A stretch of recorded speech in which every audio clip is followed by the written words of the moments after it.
Before we take you on the ground in 2 towns in Tennessee, we must take you in the air.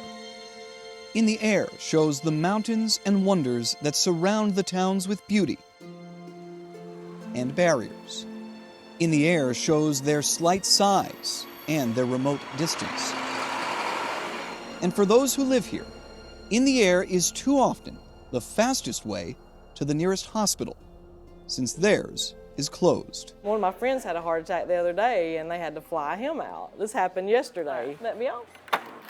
On the ground, I always get a catfish. Shelley Utley runs the Copper Grill You need a copy of your receipt. in Tennessee's Copper Corner. This town, it's an old mining town. It's been forgotten ever since the mine shut down.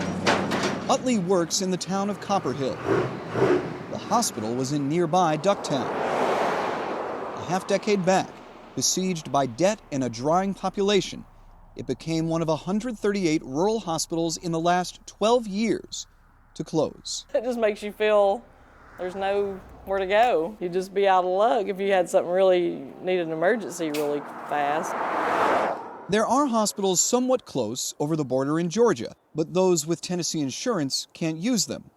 That means, often, they're forced to fly. I actually bought insurance in case I have to be flown out. You can buy an insurance policy for that. They sell it right over here at the grocery store. Extreme external pressures have forced hospitals to close in rural and urban areas, but those closures have different effects. A study of California communities that lost hospitals found rural patients experienced a 76% increase in ambulance transportation time. Inpatient mortality rose nearly 9%.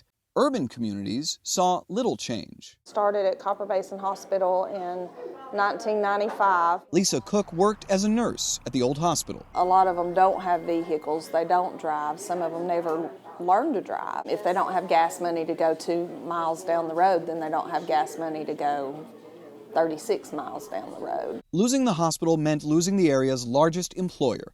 It means a mountain-sized climb to get local medical care back. Once a hospital closes, the chances of it coming back are small. Brock Slabaugh runs the National Rural Health Association. Once the physicians, the nurse practitioners, the physician assistants leaves, all of your staff leaves, recruiting that back could be next to near impossible. This was the case before a global pandemic that has caused national burnout among workers in healthcare. In a November survey of rural hospitals, 96% of respondents said they have difficulty finding nurses.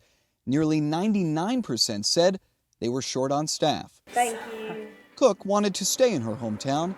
Now she works in another state. But I'm going to be honest with you, big people here depend on neighbors, friends, and family. You didn't just lose a business, you lost that connection with your family. Just sign this one for me.